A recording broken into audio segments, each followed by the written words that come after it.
بسم اللہ۔ تو میں بتا رہا تھا حضرت خدیجہ الکبریٰ رضی اللہ تعالیٰ عنہا کے انتقال کا وقت جب قریب آیا تو نبی کریم صلی اللہ علیہ وسلم نے اپنی بیوی سے کہا کہ جب تم جنت میں چلی جاؤ تو میری پہلی بیوی کو سلام کہنا۔ اب یہ پریشان ہو گئے کہ دنیا میں سب سے پہلے نکاح تو آپ نے مجھ سے کیا اور جنت میں مجھ سے پہلے کوئی بیوی پہنچ گئی، ایسا کیسے ہوا؟ تو نبی آخر زمان صلی اللہ علیہ وسلم نے اپنی بیوی کو سمجھایا کہ دیکھو حضرت خدیجہ، حضرت آسیہ جو فرعون کی بیوی ہے، ان کو جب شہید کیا جا رہا تھا انہوں نے ایک دعا مانگی تھی۔ حضرت آسیہ نے کیا دعا مانگی تھی میں نے آپ کو بتایا کہ اے اللہ میرا انتقال ہو رہا ہے، میں جان اپنی تیرے دین کے لیے قربان کر رہی ہوں، تو جنت کے اندر ایک چھوٹا سا گھر اللہ تبارک و تعالیٰ مجھے عنایت فرما۔ انہوں نے یہ دعا کی تھی، اللہ نے دین کے لیے اپنی جان کو قربان کرنے والوں کی بھی لاج رکھ لی۔ انہوں نے گھر مانگا تھا، اللہ نے گھر والا بھی دے دیا۔ یہ اللہ تبارک و تعالیٰ کے انعام و اکرام ہے کہ نبی پاک صلی اللہ علیہ وسلم کی بیوی اور حضرت آسیہ کو شوہر بنا دیا جنت کے اندر نبی پاک صلی اللہ علیہ وسلم کو۔ یہ اللہ تبارک و تعالیٰ کا انعام تھا۔ انہوں نے ایک مانگا، اللہ نے دو دیا۔ یہ اللہ تبارک و تعالیٰ کی محبت ہے اپنے بندوں سے، اپنی بندیوں سے۔ ہم کہتے ہیں اللہ ہم پر رحم نہیں کرتا، اللہ ہمارے ساتھ اچھے معاملات نہیں کرتا، ہمارے گھر میں فلاں حالات ہے، فلاں حالات ہے۔ یہ ہمارے اعمال اور بدعمالیوں کا نتیجہ ہے۔ ہم اگر صحیح زندگی گزاریں گے، اللہ کے بتائے ہوئے راستے پر چلیں گے تو اللہ تبارک و تعالیٰ ہم پر انعامات بھی کریں گے، رحمتیں بھی برسائیں گے، برکتیں بھی برسائیں گے۔ میری معزز خواتین اور مائیں، میں سب سے پہلے آپ سے درخواست کرتا ہوں اپنے گھر کے اندر اگر ٹی وی رکھا ہوا ہے تو سب میں پہلے وہ نکال کر پھینک دیجیے۔ وہ نکالیے، وہ شیطان ہے، وہ گناہوں کی جڑ ہے، وہ لڑائی اور جھگڑے رشتہ داروں کی توڑنے کا ایک سب سے بڑا ذریعہ ہے، اس کو نکال دیجیے۔ کیا ہو رہا ہے؟ ریموٹ لیا، خواتین ترکاری کاٹ رہی ہیں، سیریل کو دیکھ رہی ہیں، کھانا پکا رہی ہیں، سیریل کو دیکھ رہی ہیں۔ سیریل اتنے زیادہ ہو گئے ہیں کہ خواتین کا سارا دل سیریلوں پر لگ رہا ہے۔ جو سیریلز میں دیکھ رہے ہیں وہ ریئل لائف میں چلا رہے ہیں، جو سیریلز کے اندر معاملے چل رہے ہیں وہ ذاتی زندگی کے اندر اس کو آزما کر دیکھ رہے ہیں۔ وہ سیریلز کی وجہ سے اتنے سارے جو ہے تعلقات ختم ہو رہے ہیں، بگاڑ پیدا ہو رہا ہے، اتنے نا اتفاقی میاں بیوی اور ماں باپ کے درمیان اور والدین اور اولاد کے درمیان میں پیدا ہو رہی ہیں، میں جس کو بیان نہیں کر سکتا۔ آپ جو ہے سیریل دیکھنا چھوڑیے، قرآن کی تلاوت کیجیے، ذکر و اذکار کیجیے۔ آپ گھر بیٹھ کر قرآن کی تلاوت کر سکتے ہیں۔ اسلام اتنا پاکیزہ مذہب ہے کہ نمازوں کے لیے باہر آنے کی اجازت نہیں دیتا۔ عورت اور خواتین کو پردہ اتنا اہمیت کا حامل ہے۔ میں کیا کہتا ہوں کہ اسلام نے عورت کو وہ مقام دیا، پردے کا اتنا بڑا درجہ رکھا کہ جو ہے اب رمضان آیا، چونکہ اب خواتین بازاروں میں جائیں گی خریداری کے لیے، آپ کو جانے کی کیا ضرورت ہے؟ آپ نے شادی کی ہوئی، آپ کے شوہر ہیں، آپ کی اولاد ہے، آپ کے بیٹے ہیں، آپ کے بھائی ہیں، ان سے کہیے رمضان قریب آ رہا ہے، عید کے لیے کپڑے لا دیجئے، چپل لا دیجئے، فلاں جوڑا لا دیجئے، فلاں ایئرنگس لا دیجئے۔ آپ اپنے بیٹوں کو کہہ سکتے ہیں، اپنے بھائیوں کو کہہ سکتے ہیں، اپنے شوہر کو کہہ سکتے ہیں۔ آپ کو جا کر بازار کی رونق بننے کی کیا ضرورت ہے؟ کتنے نامحرم مردوں کی نگاہیں آپ پر جھانکی ہوگی، کتنے نامحرم مرد آپ کو کس کے ارادے سے دیکھتے ہوگے؟ کیا دیکھا ہے؟ پردہ ایک ایسا شرعی حکم ہے۔ میرے معزز خواتین، بات کڑوی لگی، دل کو چبھے گی ضرور، لیکن حقانیت ہے، سچائی پر مبنی ہے۔ قرآن یہ نہیں سکھاتا، اسلام یہ نہیں سکھاتا کہ عورتیں سر عام بازار کو چلی جائیں، شاپنگ کے لیے نکل جائیں۔ آپ اس کے لیے نہیں ہے۔ آپ کو نگینہ بنایا ہے اس اسلام نے، آپ کو ہیرا بنایا ہے اسلام نے، آپ کو زیور بنایا۔ گھر کے باہر نکلنے کی اجازت نہیں ہے۔ جیسا کہ ہم کب گلے کے اندر کا زیور، کانوں میں پہننے والے ایئرنگ، رقم اور چاندی سونا ہم اپنے تجوری میں اٹھا کر رکھتے ہیں، تالا ڈال کر، چابی اس کی حفاظت کے ساتھ رکھتے ہیں۔ کیوں؟ سونا اور چاندی اور زیور سڑکوں اور باہر محرابوں میں رکھنے کی کوئی چیز نہیں ہے، اس کی حفاظت کرنے والی چیز ہے۔ اسی طرح اسلام کا زیور، اسلام اور دین کا زیور خواتین ہے۔ یہ پردوں کے اندر رہنے والے، گھروں کے اندر تجوری میں رکھنے کے لیے بنائے گئے ہیں، تاکہ سرعام بازار میں رہنے کے لیے، نہ انہیں باہر رکھنے کی کوئی چیز ہے۔ میرے معزز خواتین اور مائیں، اسلام کے خواتین کی جو قربانیاں ہیں ان کو یاد کیجئے، اپنے اندر ایمان کے جذبات کو پیدا کیجئے۔ میں ایک واقعہ اور سناتا چلو۔ حضرت سمیہ رضی اللہ تعالیٰ عنہ جو اسلام کی سب میں پہلی خاتون ہیں، شہید خاتون، ان کا واقعہ بتاؤں کلیجہ منہ کو آ جائے، دل کٹ جائے، اتنا دردناک ان کا واقعہ ہے۔ حضرت سمیہ رضی اللہ تعالیٰ عنہ اسلام کی پہلی شہید خاتون، ان کے ساتھ کیا ہوا؟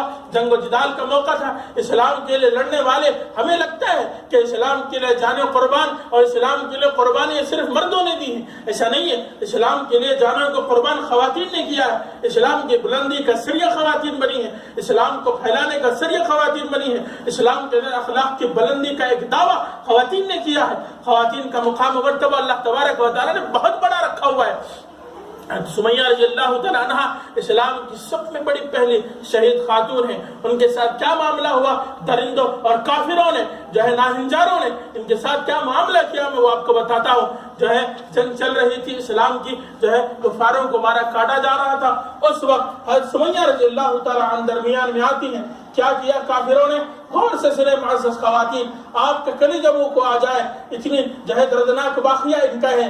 آپ کو دو درختوں کے درمیان میں رسی سے باندھ دیا، اور سے سنیں، آپ کو دو درختوں کے درمیان میں رسی سے باندھ دیا، نیزہ اور تیر کو اٹھایا، آپ کی شرمگاہ کے اندر تیر کو مارا۔ معزز خواتین، کتنا درد ہوا ہوگا، ہماری اماں سمیہ رضی اللہ تعالیٰ عنہ کو کیسے برداشت کیا ہوگا۔ ان کے کپڑوں کو نکالا، تن سے انہیں ننگا کیا، ان کی شرمگاہ میں تیر کو مارا اور دونوں رسیوں کو پکڑ کر کھینچا اور درمیان سے ان کے بدن کے دو ٹکڑے کر دیا۔ یہ اسلام کے خاطر قربان دیا، اپنے جان کی قربانی دینے والی یہ پہلی خاتون تھی۔ کیا ضرورت تھی ان عورتوں کو اسلام کے خاطر اپنے عزت و آبرو کو قربان کرنے کی، اسلام کے خاطر اپنے جان کی قربانیاں دینے کی؟ ان خاتون اور صحابیات کو کیا ضرورت پڑے؟ یہ اسلام تھا، یہ دین کی محبت تھی۔ معزز خواتین، عورتوں کے دلوں کے اندر کیا آج اسلام کی محبت ہمارے دلوں کے اندر اتنی زیادہ ہے؟ ہم اپنے کام کو نہیں چھوڑتے نماز کی خاطر، اپنی محبتوں کو نہیں چھوڑتے اپنے کام کے خاطر، اپنے نمازوں کے خاطر، ہم اپنے اوقات کو نہیں چھوڑتے دین و اسلام کی خاطر۔ یہ معزز خواتین جنہوں نے اسلام کی خاطر اپنی عزتوں کو لٹوایا، اپنے ایمان کی خاطر اپنے جانوں کی قربانیاں پیش کی۔ ایسے خواتین کہاں پیدا ہوئے؟ کہتے ہیں ایسے خواتین کے حضرت جنید بغدادی رحمۃ اللہ علیہ کے مطابق آتا ہے، خواجہ معین الدین چشتی رحمۃ اللہ علیہ کے متعلق آتا ہے، گھر سے مسجد کے درمیان میں جتنا راستہ پڑتا ہے وہ وہاں تک پہنچتے ہوئے ان کے ہاتھ میں 1,00,000 کافروں نے اسلام قبول کیا، 1,00,000 ہندوؤں نے مسلمان ہو گئے، اسلام قبول کیا، کلمہ پڑھ لیا۔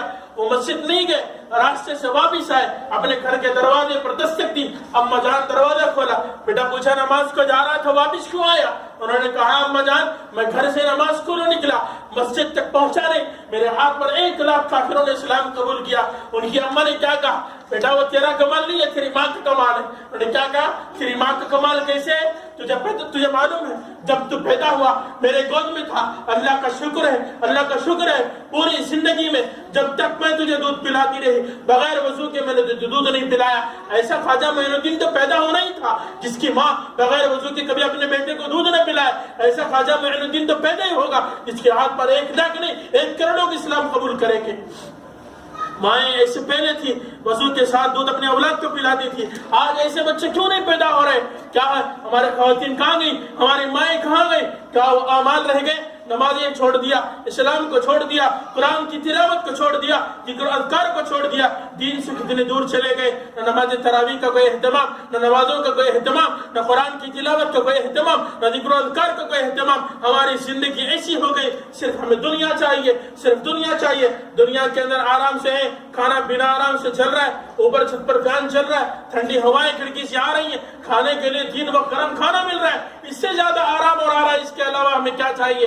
معزز خواتین یہ زندگی نہیں ہے، یہ زندگی نہیں ہے۔ جانور بھی ایسی زندگی گزار رہا ہے، کھانا اور بھوک پیاس کو مٹانے کے لیے دنیا کے سارے لوگ جی رہے ہیں، درند درند سب جی رہے ہیں، لیکن انسان کی زندگی ایک الگ ہے، خواتین کی زندگی ایک الگ ہے۔ ہمارے اعمال کے پابند ہونا نبی کی زندگی کے ساتھ ہماری زندگی میل کھائے۔ اما عائشہ رضی اللہ تعالیٰ عنہا کے متعلق بتا دو، رمضان کا مہینہ آتا، آپ کے صدقہ و خیرات بڑھ جاتے، آپ کا غریبوں کے ساتھ تعاون کا معاملہ بڑھ جاتا، آپ کے گھر پر کوئی سائل آتا تو وہ سائل کبھی واپس نہیں جاتا، خالی ہاتھ لوٹ کر نہیں جاتا۔ نبی آخر الزمان محمد عربی صلی اللہ علیہ وسلم فرماتے عائشہ تیرے گھر پر تیرے دروازے پر اگر کوئی سائل آئے تو اس کو بنا ہاتھ خالی ہاتھ واپس مت بھیجنا، تیرے گھر میں جو رکھا ہوا ہے وہ دینا اور اسے لوٹا دینا، ولی اپنے استطاعت کے مطابق کیوں نہ ہو جائے۔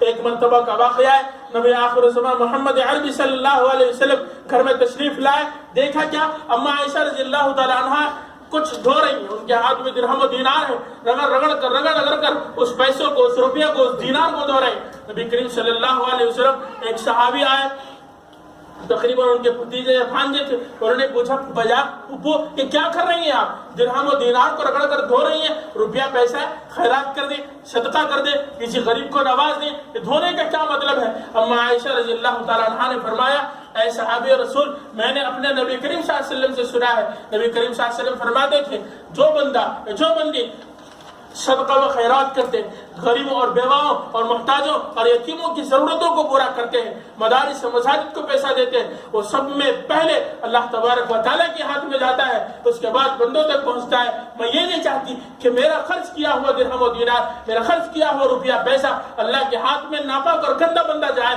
میں اسی لیے اس کو دھو کر صاف کر رہی ہوں تاکہ میرے رب کے ہاتھ میں جائے تو یہ درہم و دینار بھی پاک صاف ہو۔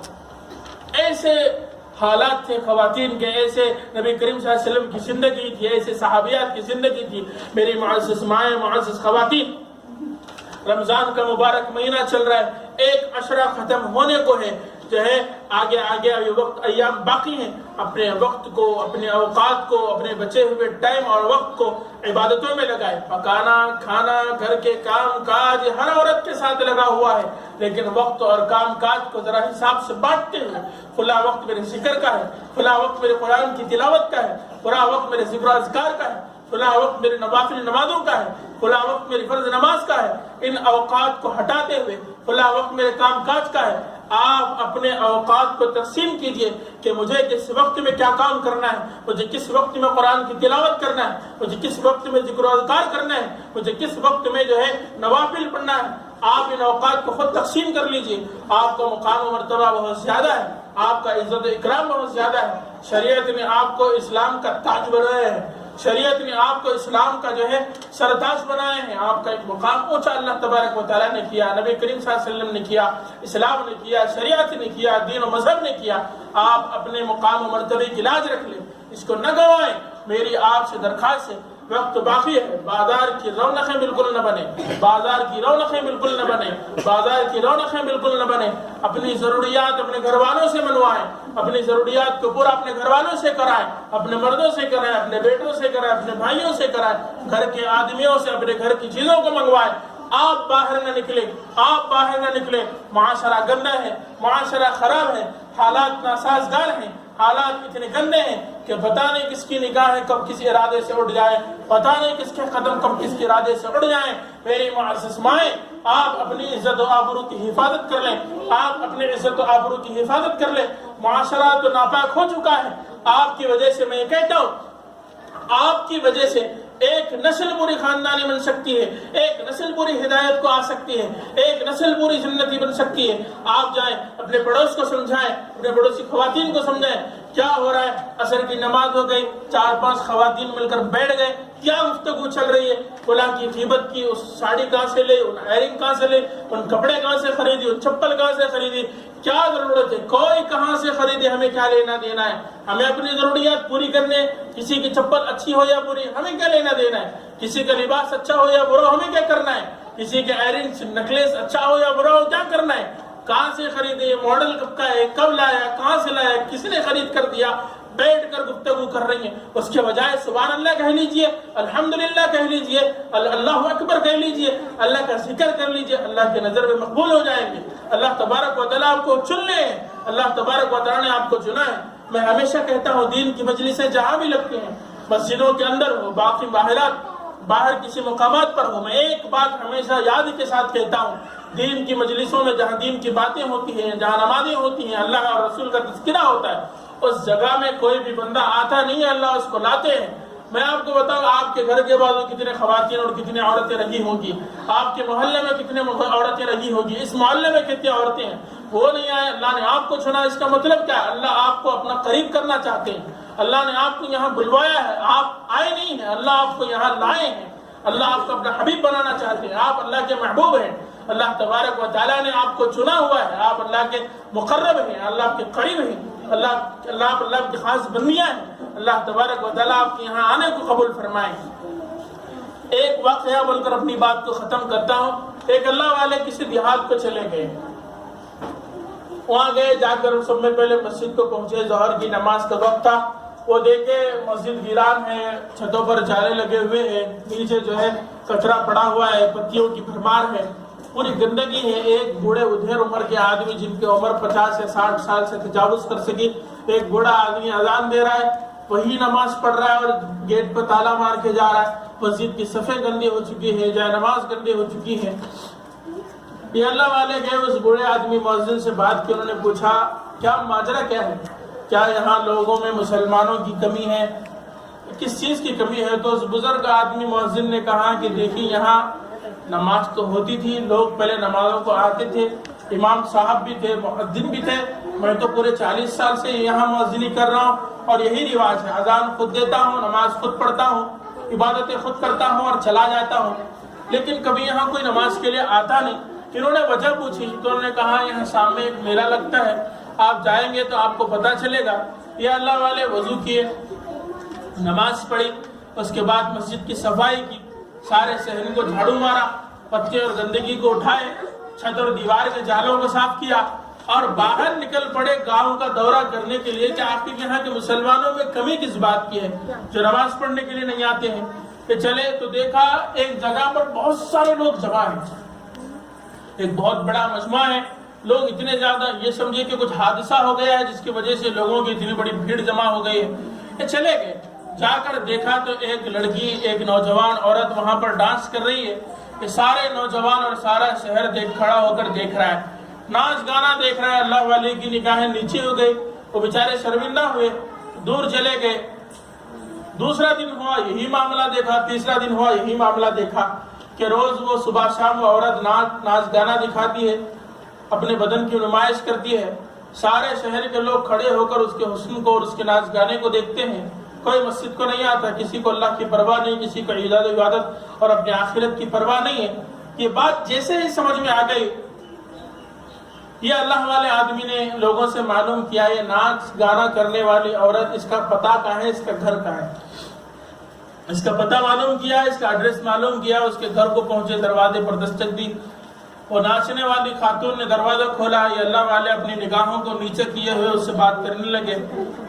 انہوں نے اس خاتون, اس عورت سے پوچھا تم یہ ناچ گانا کرتی ہو, تمہارا معاملہ کیا ہے, تم کس حساب سے کرتی ہو؟ انہوں نے کہا ناچ گانا دکھانے کے لیے میں پیسہ لیتی ہوں, رات میں کسی کے ہاں گزارنے کے لیے پیسہ لیتی ہوں. تو اس اللہ والے نے کہا تو ٹھیک ہے, تمہاری ایک رات کے پیسے کیا ہیں, ایک رات میں تم کتنا لیتی ہو؟ اس خاتون نے کہا میں ایک رات کسی کے یہاں گزارنے کے لیے اتنا روپے لیتی ہوں. تو اس اللہ والے نے کہا یہ رقم رکھ لے, آج کی رات تو میرے حوالے ہے. انہوں نے اپنے گھر اس خاتون کو بلایا. اللہ والے تھے, نیک تھے بیچارے. معزز خواتین اس واقعے کو سنتے ہوئے اپنے دلوں کے اندر کچھ غلط خیال نہ لائے. یہ اللہ والے کا واقعہ ہے, برے خیالات سے انہوں نے نہیں لایا. اس عورت کی زندگی کو سنوارنا اور ہدایت کے راستے پر لانا ان کا ارادہ تھا. آپ غور سے سنیں, اپنے ذہن کو گندا نہ کریں. اب اس اللہ والے نے کیا کیا, اس خاتون کو اپنے گھر بلایا اور کہا ایک سفید قسم کا نیا اور پاک لباس اس عورت کے حوالے کیا. کہا اس جگہ پہ حمام ہے, غسل کر کے آئے, یہ لباس نیا ہے, اس کو پہن کر باہر آئے. اس عورت نے کچھ الفاظ کہے, اے بڑے آدمی, اے بزرگ آدمی, تجھے کیا لگتا ہے میرے بدن کے اٹھتی ہوئی خوشبو کو سونگھنے کے لیے مرد لوگ جان قربان کرتے ہیں, میرے لباس کو دیکھنے کے لیے لوگ اپنی جانیں دیتے, تو کہتا ہے مجھے غسل کرنے کے لیے, تو کہتا ہے مجھے کپڑے بدلنے کے لیے. انہوں نے کہا آج کی رات کے لیے تو میری ہے, میں نے تجھے پیسے دے کر خریدا ہے, تجھے وہ کرنا ہے جو میں کہنا ہے. وہ عورت چلی گئی, حمام میں غسل کیا, پاک ہوئی, اس نئے لباس کو پہنا, باہر چلے آئے. اس کے بعد اللہ والے سے پوچھا اب کیا کرنا ہے؟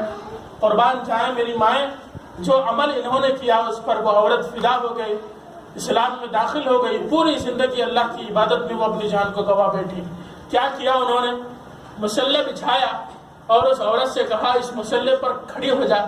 وہ عورت جو بازاروں پر کھڑے ہو کر اپنے بدن کی نمائش کرتی تھی, جو لوگوں کو اپنے ناچ کر اپنے ڈھونکے پر اپنے مردوں کو فدا کرتی تھی, اس عورت کو لا کر مصلی پر کھڑا کیا اور یہ اللہ والے اس کو مصلی پر کھڑا کیا اور خود سجدے میں گر گئے. اور ایک لفظ, ایک کلمہ ان کے زبان سے نکلا, اے اللہ پاک مسلح پر کھڑا کرنا میرا کام تھا، اب سجدے میں گرانا تیرا کام ہے۔ کتنا پاک کام انہوں نے کیا، یہ الفاظ ان کے زبان مبارک سے نکل گئے۔ یہ خاتون، یہ عورت جو پوری زندگی ناچ کر لوگوں کو اپنا ناچ سکھاتی رہی، اپنے گانے سکھاتی رہی، اپنے وطن کی نمائش کرتی گئی، وہ سجدے میں گر گئی۔ کیا ہو گیا؟ دوسرے دن مسجد میں پہنچے، فجر کی نماز پہ اللہ والے پہنچے، مسجد مصلیوں اور نماز پڑھنے والے نوجوانوں سے بڑی بڑی تھی۔ یہ بوڑھے آدمی بزرگ پریشان ہو گئے، کل کا معاملہ کچھ اور تھا، آج کا معاملہ کچھ اور ہے۔ کل مسجد ویران تھی، آج آباد ہے، معاملہ کیا ہوا؟ مسجد سے پوچھا، اے مؤذن، اس گاؤں کے اندر 24 گھنٹے کے اندر ایسا کون سا طوفان آ گیا، ایسی کون سی تبدیلی آ گئی کہ مسجد نماز پڑھنے والوں سے بھر گئی؟ انہوں نے پوچھا تو بوڑھے بزرگ آدمی نے کہا، جو عورت کل تک بازاروں میں کھڑے ہو کر ناچ گانا دکھاتی تھی، آج گھر گھر جا کر نمازوں کی دعوت دیتی ہے، لوگوں کو کہتی ہے کہ بزرگوں، اے نوجوانوں، نماز پڑھ لو، کامیاب ہو جاؤ گے، آخرت بن جائے گی۔ ایک عورت نے پورے شہر کا نقشہ بدل دیا، لوگ نماز پڑھنے والے بن گئے، مسجد آبادی بھر گئی، مصلیوں سے بھر گئی، مسجد کا نقشہ بدل گیا۔ ایسا ہوتا ہے، ایک عورت سدھر جائے، ایک عورت ٹھان لے کہ مجھے پورے کائنات اور پورے نسل کو سدھارنا ہے۔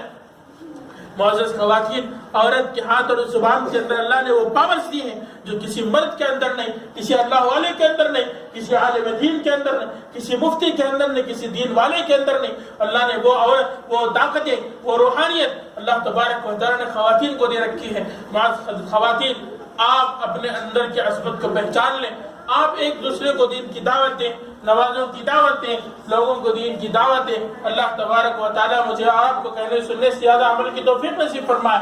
رمضان کا مہینہ ہے، اپنے اوقات کو ضائع نہ کریں، اپنے آپ کو سب میں بڑا خواتین کے اندر بچانے کی بڑی عادت ہوتی ہے۔ اللہ والے کہتے ہیں گھروں کے اندر ہوتا کوئی مانگنے والا ہے، چھوڑ کے عادت چھوڑے، 1 روپیہ دے، وہ دے، یہ دے۔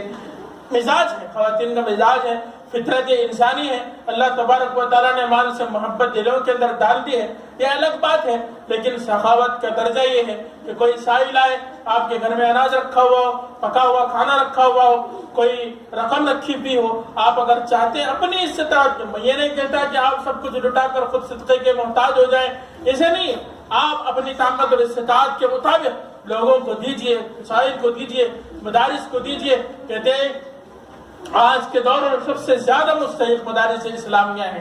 مدارس اسلامیہ کو آپ اپنی استطاعت کے مطابق رقم دیجئے۔ آپ کے تعاون میں ایک واحد ادارہ ہے، میں ایسا نہیں آپ کو بلا کر اپنے مدرسے کے تعاون کی بھیک مانگ رہا ہوں، ایسا نہیں، میں آپ کو دینے کی استطاعت بنانے کے لیے، آپ کو آپ کا رمضان کامیاب ہونے کے لیے صدقہ و خیرات کے کیا درجہ ہے، زکوٰۃ اور صدقات کے کیا گھروں کے اندر خواتین جو ہے، کسی کے پاس 5 تولہ، کسی کے پاس 6 تولہ، کسی کے پاس 10 تولہ، 11 تولہ سونا ہے، نہ زکوٰۃ نکالتی ہیں، نہ کچھ نہیں، کیا نہیں، زکوٰۃ کیا چیز ہے معلوم نہیں۔ نبی کریم صلی اللہ علیہ وسلم نے فرمایا، حدیث مبارکہ ہے، جو عورتیں اپنے پاس سونا اور زیور کو رکھ کر زکوٰۃ ادا نہیں کرتی ہیں، کل قیامت کے دن وہی زیور آگ کا زیور بنا کر، آگ کا گولا بنا کر ان کے گلوں میں ڈال دیا جائے گا، آگ میں توپ بنا کر ان کے گلوں میں ڈال دیا جائے گا۔ معزز خواتین، آپ روپیوں کے ذریعے سے مدرسے کا تعاون کر سکتے ہیں، اناج، تیل، چاول، دال، آپ کے بس میں جو آئے، آپ کی جو استطاعت بنتی ہے، آپ کا جو خیال بنتا ہے۔ رمضان کے اندر خود اما عائشہ رضی اللہ تعالیٰ عنہا کی طرح صدقہ و خیرات کرنے والی بن جائے۔ نبی کریم صلی اللہ علیہ وسلم کے گھر پر کوئی سائل آتا تو خالی ہاتھ کبھی واپس نہیں جاتا، آنے والے سائل کو دینا نبی کی سنت ہے۔ میں آپ سب سے درخواست کرتا ہوں سائلوں کے سوال کو پورا کریں، اپنی استطاعت اور طاقت کے مطابق ماحول بنائیں، خواتین کو لائیں دین کے ماحول۔ آپ شرم کی کوئی بات نہیں ہے، آپ کو کوئی سورہ نہ آتے ہوں، جیسے کہ تراویح چل رہی ہے، آپ نماز کو آ رہے ہیں، آپ کو چند سورے نہیں آتے ہیں، آپ خواتین میں، آپ عورتوں میں جس کو پڑھنا آتا ہو وہ ان سے پوچھ لیں کہ مجھے فلاں سورہ نہیں آتا، سکھا لیں، مجھے تھوڑی نماز نہیں آتی، مجھے نماز بتا دیں، قرآن میں یہ چیز کیسے پڑھتے ہیں، یہ مسئلہ کیا ہے۔ آپ آپس میں ایک دوسرے سے پوچھ کر دین سیکھ سکتے ہیں، آپ آپس میں ایک دوسرے سے پوچھ کر دین کو سیکھ سکتے ہیں، سوروں کو سیکھ سکتے ہیں، اس میں شرم آیا کی کوئی بات نہیں ہے۔ آپ آپس میں ایک دوسرے سے پوچھ کر دین کی معلومات کر لیں، سورتیں سیکھ لیں، قرآن سیکھ لیں، ذکر اذکار سیکھ لیں، آپ سن سکتے ہیں، ڈبے رکھے گئے ہیں، آپ سوال کر سکتے ہیں، آپ کو جواب دیا جائے گا۔